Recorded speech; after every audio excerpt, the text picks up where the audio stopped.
Bapa di surga, ampuni kami jika lagu yang kami nyanyikan itu ternyata hanya ucapan manis dari mulut kami.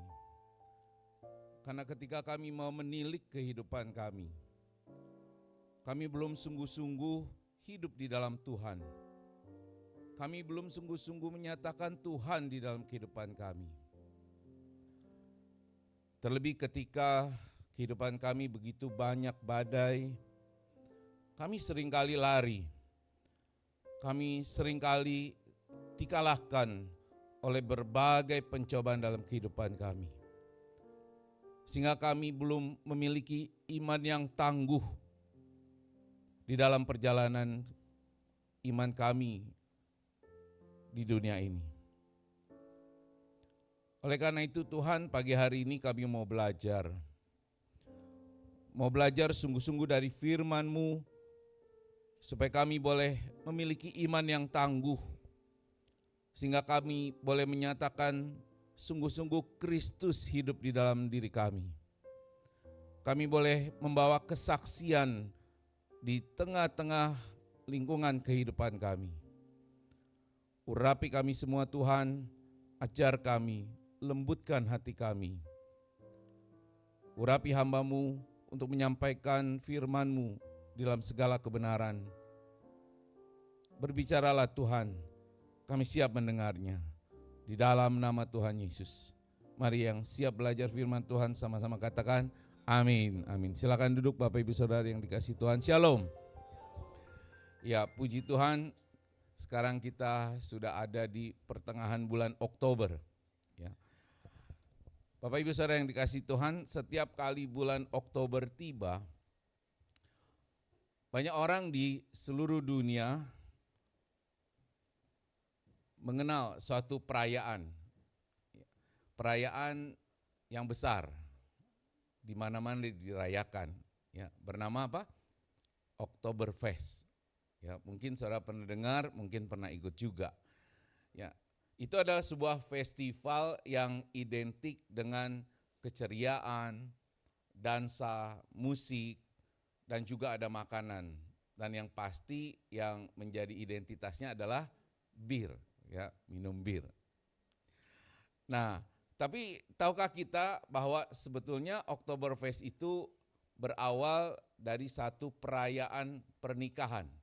Ya, pertama kali terjadi di tahun 1810 di kota Munich, Jerman, di mana pesta dilakukan untuk acara pernikahan dari Pangeran Ludwig dari Bavaria dengan Putri Therese von Sachsen-Hildburghausen. Ya, di mana pada waktu perayaan itu rakyat diundang ke satu lapangan yang luas untuk merayakan peristiwa itu. Ya, di sana ada pacuan kuda, ya, kemudian ada tari-tarian, juga ada permainan atau acara-acara rakyat gitu ya. Rakyat semua diundang. Ya, kira-kira kemeriahannya seperti pesta 17-an gitulah ya. Ya, ada banyak pertandingan-pertandingan. Nah, kemudian lapangan itu diberi nama Theresienwiese, artinya taman atau padang milik Therese, sang ratu itu. Nah, beberapa tahun kemudian perayaan itu berubah menjadi satu festival rakyat tahunan. Ya, dijadikan rakyat sebagai satu pesta ucapan syukur. Oleh karena itulah ditampilkan juga hasil-hasil panen, ya, hasil-hasil perkebunan, laut, hewan, ternak dan sebagainya. Dan juga berbagai produk lokal.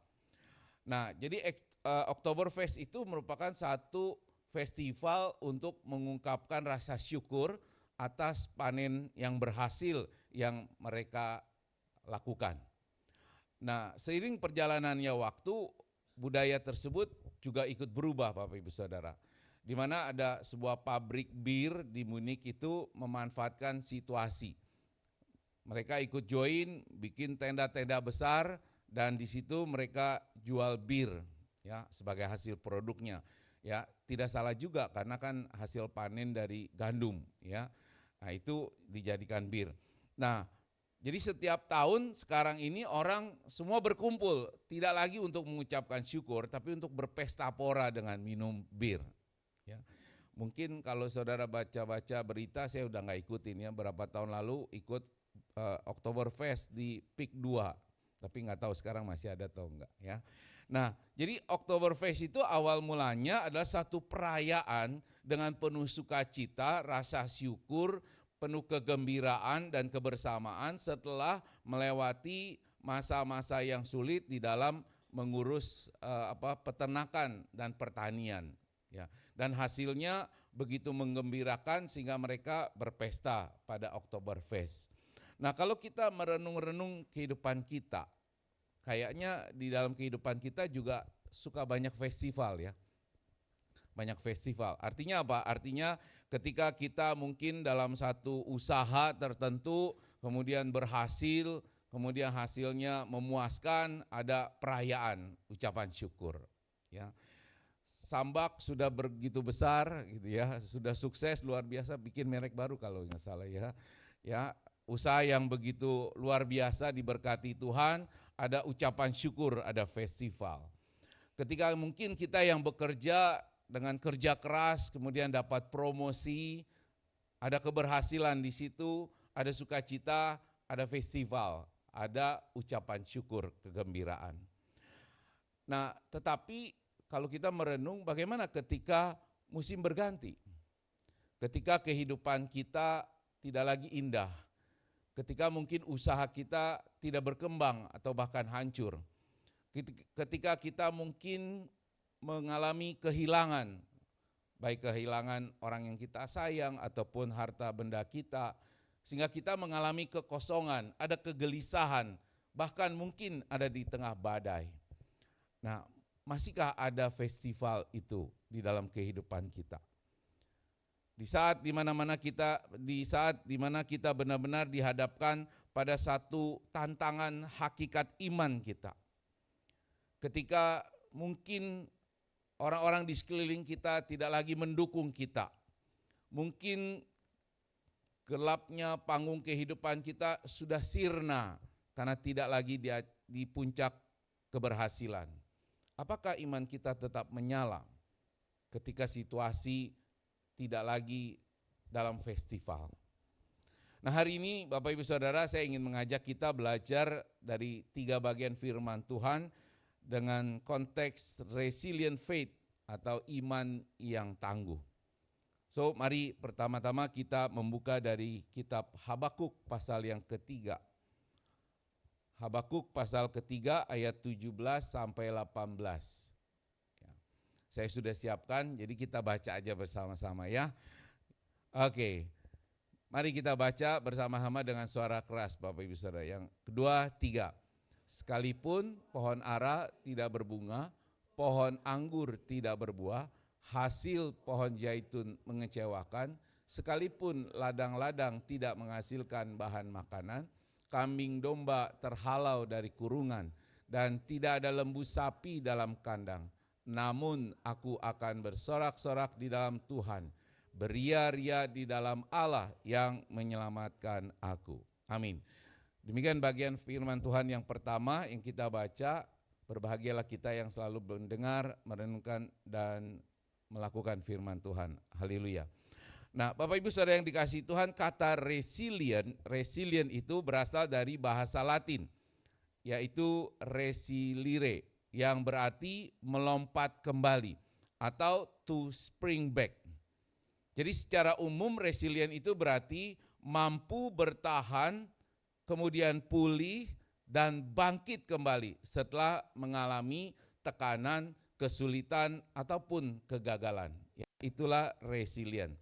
Jadi kalau kita bicara resilient faith itu artinya iman yang tetap teguh dan tidak patah meskipun menghadapi tekanan, penderitaan atau badai kehidupan. Ya, dalam bahasa sederhananya iman yang jatuh tapi bangkit lagi. Dihantam badai tapi tidak tenggelam. Diuji tetapi makin kuat. Ya, itulah resilient faith. Nah, pertanyaannya bagaimana kita dapat memiliki resilient faith itu? Ya, mari kita belajar pertama dari kitab Habakuk tadi. Ya, sekalipun pohon ara tidak berbunga dan seterusnya, hasil pohon zaitun mengecewakan dan seterusnya, namun aku bersorak-sorak di dalam Tuhan. Jadi di sini Bapak Ibu Saudara, Habakuk itu hidup di masa-masa yang sangat sulit. Di masa-masa penuh kekacauan ekonomi, di mana pada waktu itu ekonomi hancur, bangsa diambang kehancuran, dan masa depan itu tampaknya suram, tampaknya gelap. Ayat 17 yang tadi kita udah baca, bukan sekedar satu puisi yang indah, tapi itu adalah satu lukisan gambaran bagaimana keadaan ekonomi pada waktu itu, ya, yang begitu suram. Ada 6 sumber kehidupan utama bangsa Israel pada waktu itu yang diungkapkan oleh Habakuk. Yang pertama tadi ada pohon ara. Pohon ara tidak berbunga. Ya, pohon ara itu sebagai sumber makanan yang manis, menjadi simbol daripada kemakmuran, Bapak Ibu Saudara.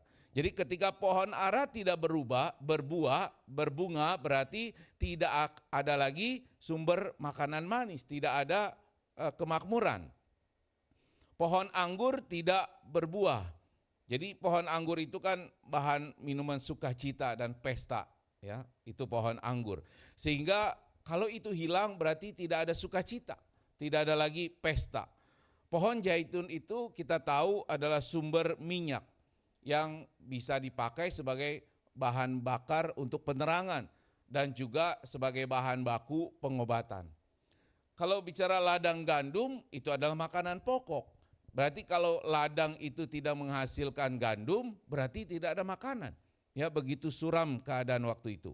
Kambing, domba, dan juga lembu itu merupakan sumber kekayaan dan korban persembahan.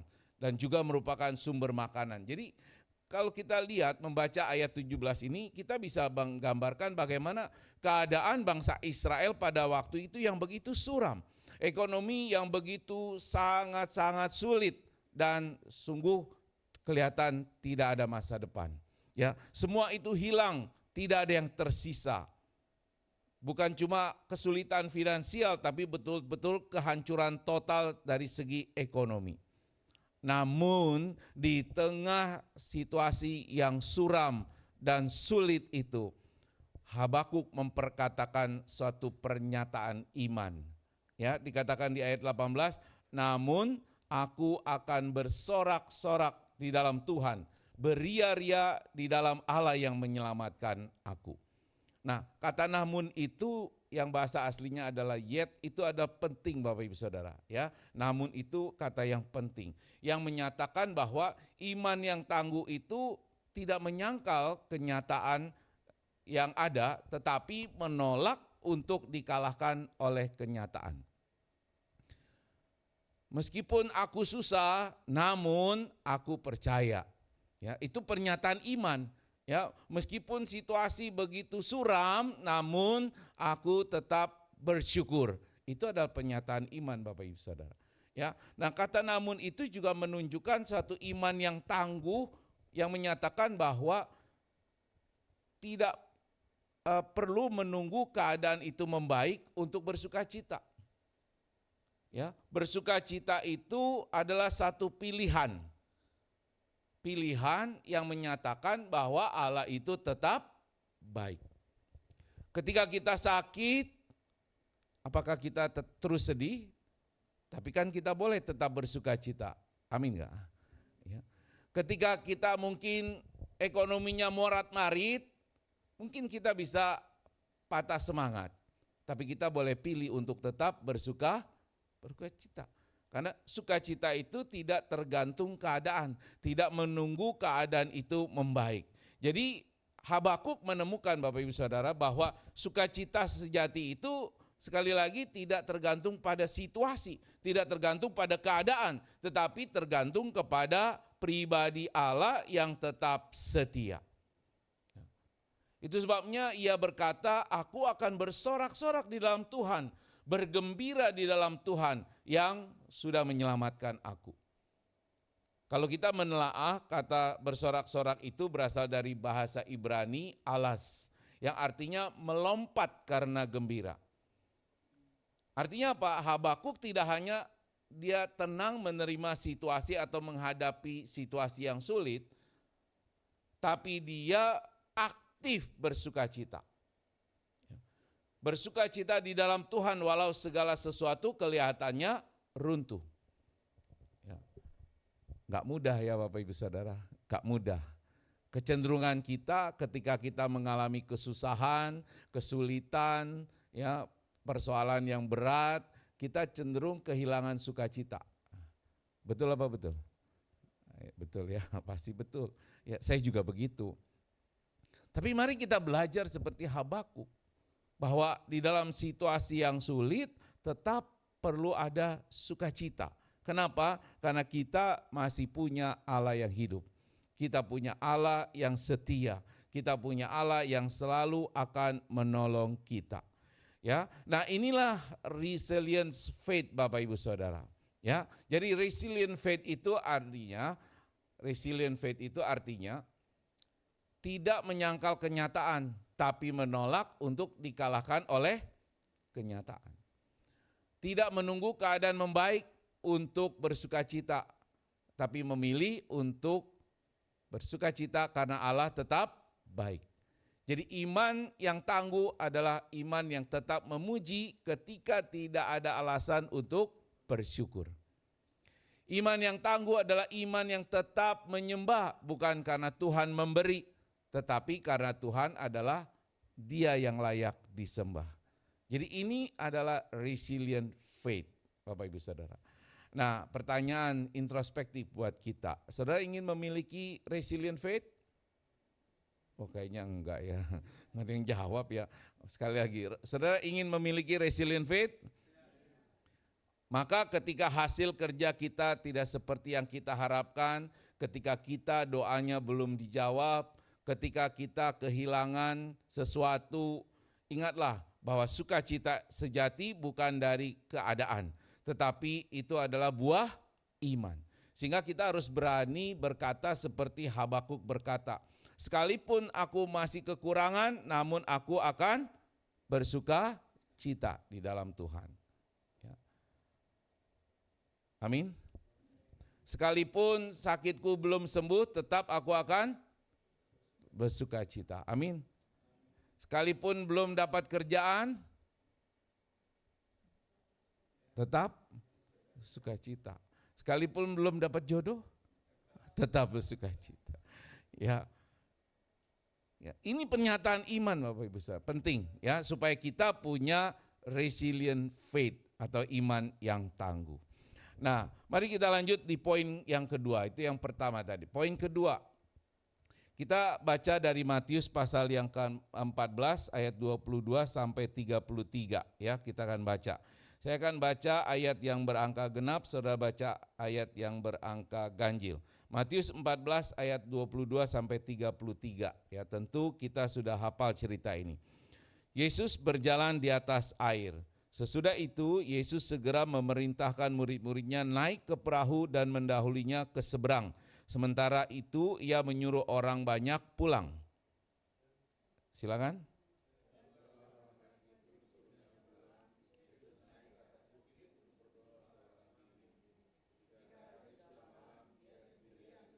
Perahu murid-muridnya sudah beberapa mil jauhnya dari pantai dan diombang-ambingkan gelombang karena angin sakal.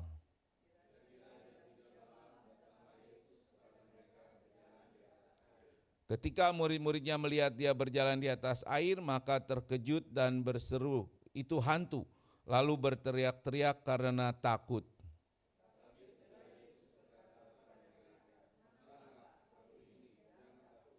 Lalu Petrus berseru dan menjawab dia, "Tuhan, apabila engkau itu, suruhlah aku datang kepadamu berjalan di atas air."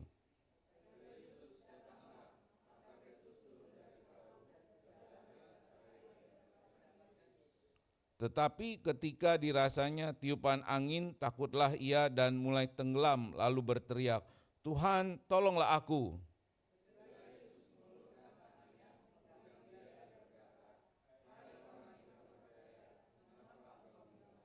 Lalu mereka naik ke perahu dan angin pun redalah.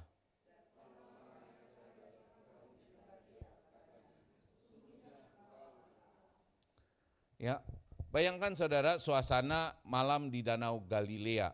Ya, angin bertiup kencang, kemudian ombak bergulung dan murid-murid Yesus berjuang untuk mendayung perahu melawan arus. Ya, jadi pada saat itu mereka diombang-ambingkan. Nah, murid-murid Yesus ini kan kita tahu sebagian besar adalah nelayan. Jadi kalau dibicara badai di tengah laut Danau Galilea itu bukan hal baru buat mereka. Mereka udah pasti paham dan mereka kenal itu, ya. Nah, tapi malam itu berbeda. Kenapa? Karena mereka berangkat sendirian dan Yesus tidak ada bersama dengan mereka. Yesus lagi berdoa di atas gunung. Nah, lalu di tengah malam yang gelap itu diambang-ambing ombak, maka tampak satu sosok yang berjalan di atas air. Dan mereka begitu takut, mereka panik, ya, mereka pikir itu adalah hantu. Dan di tengah ketakutan itu Yesus berkata tadi, ya, tenanglah, aku ini, jangan takut. Nah, di sini kita melihat Bapak Ibu Saudara bahwa iman yang tangguh atau resilient faith itu mulai diuji. Ya, jadi iman para murid itu sedang diuji oleh Yesus. Kalau tadi kita lihat waktu Yesus menyuruh murid-muridnya berangkat naik perahu, kira-kira Yesus tahu gak akan ada badai? Halo? Pasti tahu lah ya, dia kan Allah yang maha tahu, pasti tahu. Tapi dia sengaja murid-muridnya disuruh pergi dan dia gak ada di situ. Dia tidak beserta dengan mereka. Yesus tahu akan ada badai, tapi disitulah Yesus ingin mengajarkan kepada murid-muridnya bahwa bagaimana iman mereka bisa tangguh kalau dia tidak ada di situ. Bagaimana kehadiran Yesus itu sungguh-sungguh bisa menguji apakah mereka tetap beriman atau tidak. Ya, ini pengajaran yang Yesus mau sampaikan, saudara. Jadi iman yang tangguh itu tidak tergantung apakah kita ini betul-betul tahan uji atau tidak tahan uji. Kita imannya tangguh bukan diuji pada saat keadaan yang tenang, tapi justru pada saat situasi badai, disitulah iman kita akan diuji. Ya. Nah, ketika Petrus berkata, Tuhan suruh aku datang kepadamu, ya, jalan di atas air. Itu bukan juga sekedar pernyataan yang nekat Bapak Ibu Saudara, tapi itu suatu keberanian iman. Ya. Dia berani untuk melangkah keluar dari perahu, dari zona nyamannya menuju kepada Yesus, melakukan sesuatu yang mustahil. Namun sayangnya imannya yang tangguh belum betul-betul tangguh. Karena ketika ada tiupan angin dia merasa takut dan dia mulai tenggelam. Ya. Tetapi justru di tengah-tengah situasi dia tenggelam itulah dia berseru kepada Yesus. Ya, Tuhan tolonglah aku. Nah, ini menggambarkan Bapak Ibu Saudara bahwa ketangguhan iman kita bukan berarti tidak ada rasa takut sama sekali. Sekali lagi, iman yang tangguh bukan berarti iman yang tidak ada rasa takut. Tapi iman yang tangguh sadar ketika dia mulai dihinggapi rasa takut, maka dia berseru kepada Tuhan. Ya, di dalam perjalanan iman kita Bapak Ibu Saudara, kita juga banyak mengalami badai. Iya Pak ya? Kadang-kadang kita juga rasa takut. Betul ya? Ya, bukan berarti iman kita lemah, tidak. Tapi justru di situ kita mesti sadar bahwa kita harus berseru kepada Allah, berseru kepada Tuhan. Ya, sehingga kita boleh mengandalkan hidup kita kepada Tuhan. Badai justru akan menempa kita supaya kita makin kenal dengan Tuhan. Kadang-kadang kalau hidup kita tenang-tenang aja rasanya Tuhan juga tenang-tenang gitu ya.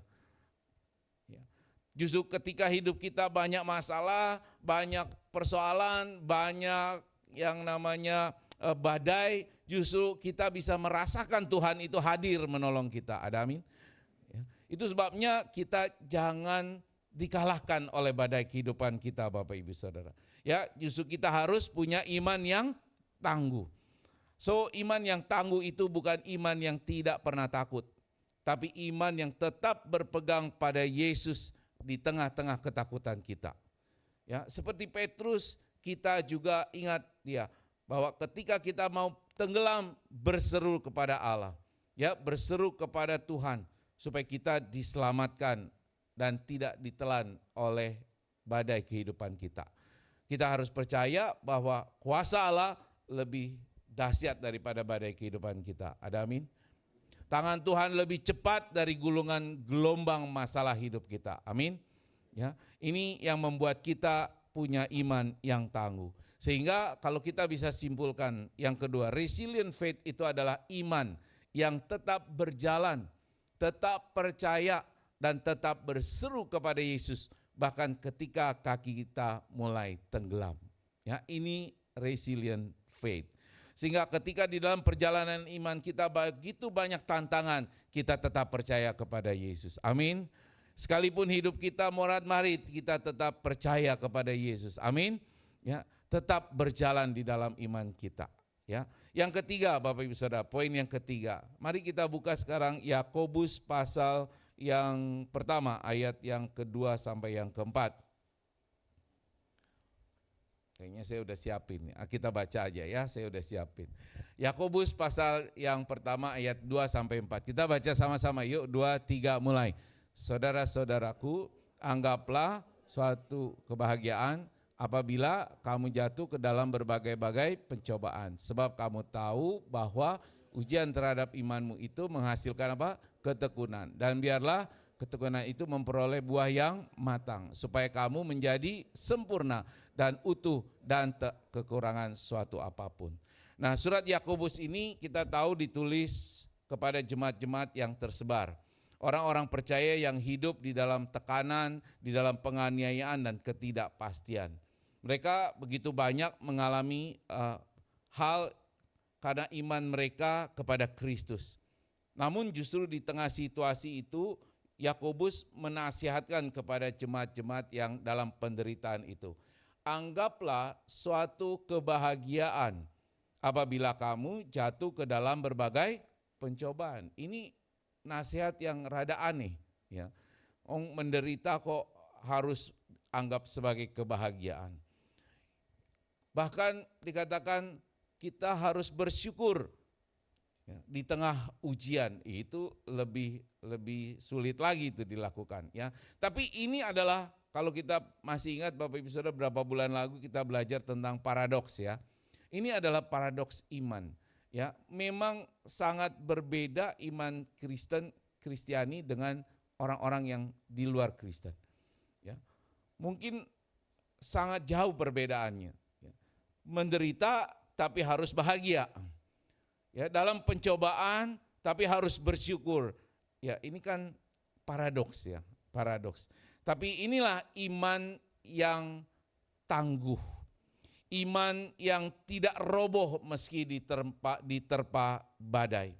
Iman yang tetap melihat bahwa ujian itu bukan sebagai akhir, tapi melainkan satu proses untuk pematangan rohani. Kalau saudara perhatikan, Yakobus tidak menulis jika kamu bukan, tapi apabila kamu. Kalau jika itu berarti bisa iya bisa enggak, ya. Tapi apabila berarti pasti akan. Jadi artinya pencobaan itu pasti kita alami. Ya, ujian-ujian iman itu pasti kita alami. Kesulitan-kesulitan, penderitaan pasti kita alami karena mengikuti Yesus. Ya, tidak terelakkan di dalam perjalanan iman kita, Bapak Ibu Saudara. Tapi justru disitulah iman kita akan diuji. Iman kita akan dikeraskan seperti besi ditempa sehingga menjadi pedang. Ya. Kalau kita lihat pedang, pembuatan pedang kan dipukulin, ditempa supaya padat. Ya, makin kuat, makin tajam, makin solid. Demikian juga dengan iman kita, Bapak Ibu Saudara. So, ujian hidup kita itu bukan untuk menghancurkan kita, tapi justru untuk menguji kualitas iman kita, Bapak Ibu Saudara. Apakah kita tetap percaya hanya ketika keadaan nyaman, keadaan baik-baik saja, berkelimpahan, ataukah kita bisa tetap percaya ketika justru semuanya hilang. Justru ketika dunia ini goyah. So iman yang resilient sesungguhnya adalah iman yang menumbuhkan ketekunan. Endurance, ya, ketekunan. Nah, kata ketekunan itu Bapak Ibu Saudara dari bahasa Yunani, hipomon, artinya kemampuan untuk berdiri tegak di bawah tekanan tanpa menyerah. Ya, seperti otot kita ini, kalau nggak pernah latihan angkat beban, kan lemes ya. Tapi makin angkat beban, makin kuat. Ya, nah iman kita demikian. Diuji, ditempa terus-menerus supaya menjadi tangguh. Ya, menjadi tangguh. Jadi iman resilient adalah iman yang tidak roboh meski diterpa badai. Iman yang tetap memandang ujian bukan sebagai akhir, melainkan sebagai proses untuk pematangan rohani. Iman resilient menumbuhkan ketekunan, dan iman yang resilient, ingat Bapak Ibu, tidak tumbuh di taman bunga. Tidak tumbuh di taman bunga, tapi di ladang yang penuh badai. Ya.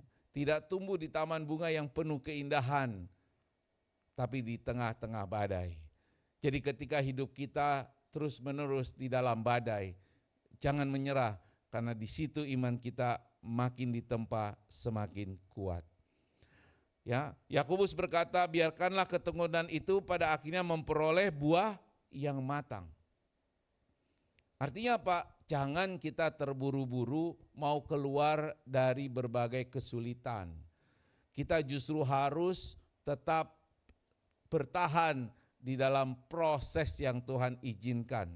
Karena pasti kalau kita belum dikeluarkan dari badai, Tuhan belum selesai sama kita. Ya, masih ada yang Tuhan mau kerjakan bagi kita. Nah, sehingga dengan demikian Bapak Ibu Saudara, resilient faith itu adalah akan membawa kedewasaan rohani bagi kita. Ya, so tetap bertahan, tetap tangguh di dalam iman kita. Ujian bukanlah tanda Tuhan meninggalkan kita, tapi justru tanda bahwa Tuhan percaya kepada kita. Amin. Sekali lagi, ujian bukan tanda Tuhan meninggalkan kita, tapi ujian-ujian hidup kita adalah tanda Tuhan itu percaya. Ya, bahwa iman kita itu cukup kuat untuk dibentuk dan dimurnikan. So, kesimpulan keseluruhannya Bapak Ibu, resilient faith adalah iman yang bersabar dalam proses. Percaya bahwa setiap air mata, setiap luka, setiap penantian kita sedang membentuk karakter Kristus di dalam diri kita. Yang setuju bilang amin. Ya. Jadi Bapak Ibu Saudara yang dikasihi Tuhan, hidup kita tidak selalu berjalan di jalan yang mulus. Ada masa panen, ada masa paceklik. Ya, ada masa penuh tawa, ada masa penuh air mata. Ada masa kita di puncak, ada masa kita di bawah, di titik yang terendah, penuh gelombang. Tapi hari ini firman Tuhan mau mengajarkan kepada kita. Wah, hilang. Oh ya, oke, ada lagi ya. Next. Iman yang tangguh itu iman yang tidak hanya bersuka cita setelah badai berlalu, tetapi justru di tengah badai. Ya. Justru di tengah badai. Nih, lanjut. Jadi Habakuk mengajarkan kita bersuka cita di tengah kehilangan. Petrus mengajarkan kita percaya di tengah badai. Dan Yakobus mengajarkan kita bertumbuh di tengah ujian-ujian. Ya, itulah iman yang tangguh Bapak Ibu Saudara. Ya, iman yang tangguh yang tidak roboh walau digoncang, iman yang tidak tergantung pada keadaan, tetapi berakar pada pribadi Kristus yang tidak berubah. So ketika hasil kerja kita belum nampak, ingat Habakuk yang tetap memuji Tuhan walau ladangnya kosong. Amin. Ya. Ketika badai hidup kita menakutkan dan langkahmu mulai goyah, ingat Petrus yang sempat tenggelam tapi diselamatkan oleh tangan Yesus tepat pada waktunya. Ketika proses terasa panjang dan berat, ingat Yakobus dan berkata kepada diri kita, biarlah ketekunan itu menghasilkan buah yang matang, ya, iman yang dewasa. Percaya di balik setiap kesulitan Tuhan sedang membentuk iman kita. Ya. Nah, jemaat yang dikasihi Tuhan, mungkin hari ini engkau datang dengan hati lelah, doa yang belum dijawab, pergumulan yang belum selesai, atau kehilangan yang masih terasa. Tapi percaya iman yang tangguh itu sekali lagi tidak lahir di taman bunga, tetapi di tengah badai. Di setiap badai kita, Yesus tetap ada. Amin. Ya, ia tidak pernah jauh, ia berjalan menuju kita, bahkan bersama dengan kita. Ia selalu mengulurkan tangan dan berkata, tenanglah aku ini, jangan takut. Maka jemaat Tuhan tetap melangkah dengan teguh, biarlah mulut kita tetap bersyukur, mata kita tetap memandang kepada Yesus, dan hatimu bertahan di dalam proses. Pertanyaan saya yang terakhir, untuk apa kita punya resilient faith? Ya, ini yang bagian yang terakhir Bapak Ibu Saudara, ya. Resilient faith adalah kesaksian tentang Kristus. Ya, resilient faith adalah kesaksian tentang Kristus. Jadi resilient faith itu bukan hanya sekedar mengantar kita mencapai garis finish untuk menerima mahkota kehidupan, tetapi resilient faith juga sebagai kesaksian tentang Kristus. Kenapa?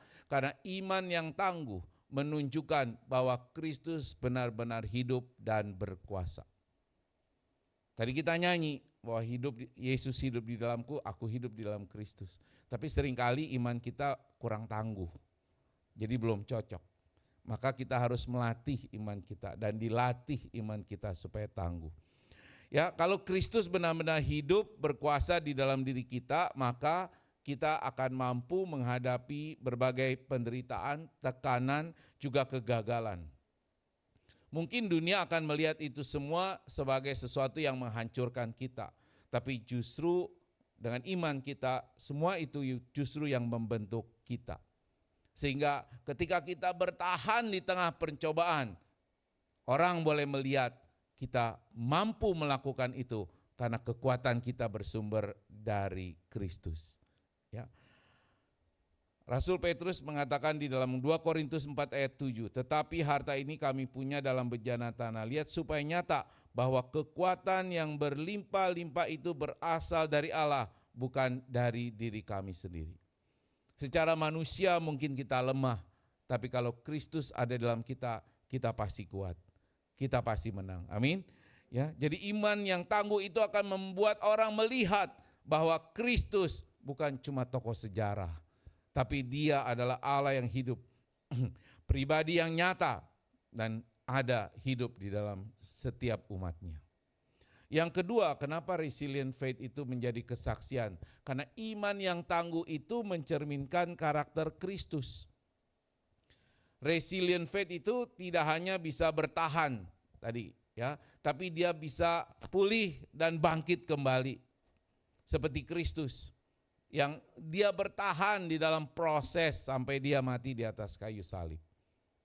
Itu sebabnya dikatakan oleh Petrus, sebab untuk itulah kamu dipanggil karena Kristus pun telah menderita untuk kamu dan telah meninggalkan teladan bagimu supaya kamu mengikuti jejaknya.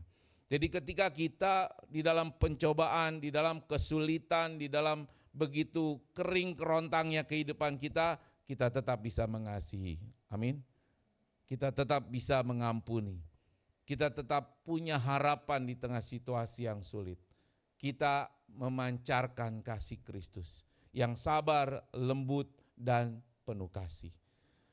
Dunia melihat cermin Kristus melalui respon kita di dalam ketangguhan iman kita.